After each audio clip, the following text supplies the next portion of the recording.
gudoomiyaha gobolka Sool agaasimaha qandaraasyada qaranka ee Jamhuuriyadda Soomaaliland ee ku sugan magaalada Laascaanood iyo waliba mas'uuliyiin kala duwan qaar ka mid ah mas'uuliyiinta ciidamada qaranka ayaa ka hortagay dhaawaca laba gabdhood Canab Cabdi Dhicis iyo waliba Sahre Axmed Garaad Ismaaciil oo dhaawacyo culus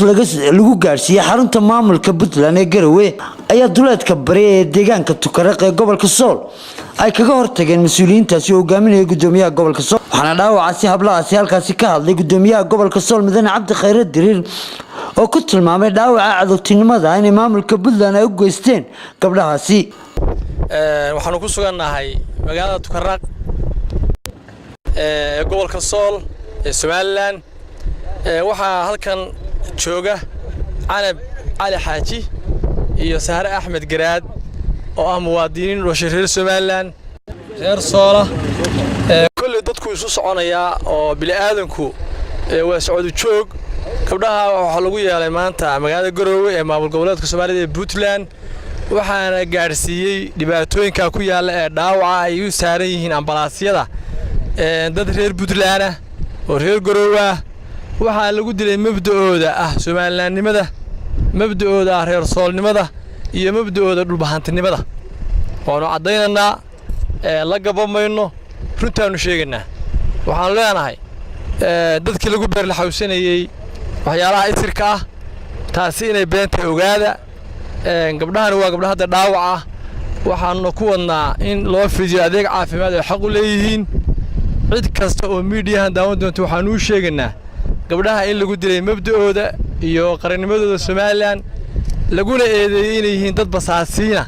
oo u basaasaya maamul goboleedka Soomaaliya ee Puntland iyagoo dumar mataqaanaa mataqaanaa mageydo ama bari mageydo in ay dhaawacyo waaweyn soo gaarsiiyeen labada gabdhood mid ka mid ah gabadha la yiraahdo Ina Cali Xaaji waxay qabtaa dhaawac weyn waxayna ku jirtaa koomo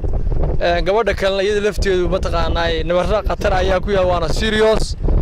cid kasta waxaan u sheegnaa anaga nabadgelyo ayay naga heli doonaan shacabka Soomaaliyeed ee dariiqa maraya laakiin waxaan leenahay gudoomiyaha gobolka Nugaal ninka lagu magacaabo in Faraweyne de kulay miidii aad ka sii deysay shalayto ama baaqi aad dirtay waajibaadkeedii waad geysatay waana mid ku taala waana mid reer Laascaanood iyo reer Soomaaliland ba ay hayn doonaan waxaanu diyaar u nahay inaan muwaadiniinteeda difaacno agaasimaha qandaraasyada qaranka ayaa isaguna halkaasi ka hadlay iyo waliba mas'uuliyiin kale oo sheegay in dhaawaca gabdhahaasi loo geystay uu yahay mid arxan darxa iyagoo ugu baaqay gabdhaha ka soo jeeday iyo waliba cid kasta oo ka soo jeeda Jamhuuriyadda Soomaaliland inay ka digtoonaadaan nabadgelyadooda waad aragtaan oo xilliga waxaanu taaganahay degmada Tukaraq oo aanu ku soo dhaweynay aniga barasaabka gobolka iyo agaasimaha bartikolka iyo xildhibaanka gabdho reer Soomaaliland oo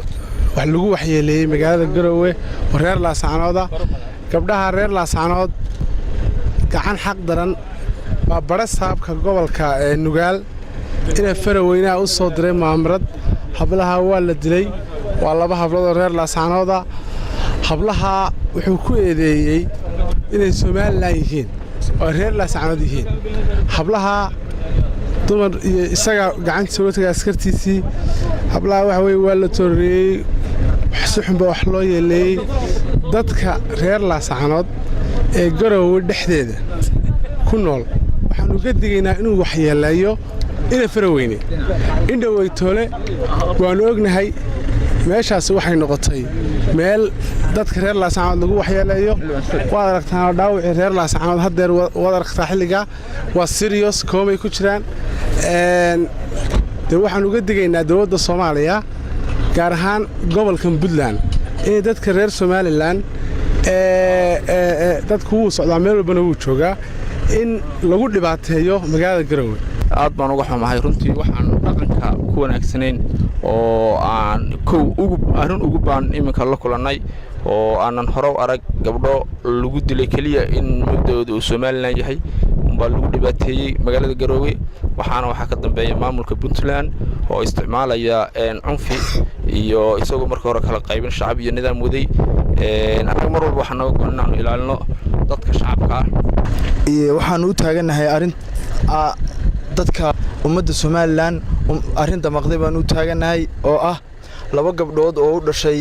gobolka Sool ee degmada Laascaanood in lagu laayay gobolka maamul goboleedka Puntland ee Garowe waxaana laayay ninka la yiraahdo in Faroweyn ee Barasaabka ka ah ballantii aad qaaday aad tiri gabdhaha Puntland dhiigoodu noqon maayo bilaash waad fulisay laakiin anagu arintaas waa arin aan aad iyo aad uga xunahay gabdhihii dhaawacooda xilligan la sido ambulance ciidanka oo sida maanta caawade dadkii Puntland iyo propagandada hartinimadii caaw waxay dhashay gabdhihii gobolka Sool u dhashay Garowe lagu waxyeeleeyo waa arin aad iyo aad u xun وبرخد عمر أحمد وربانت قرن كجمهورية الصوماليلان لاسعانات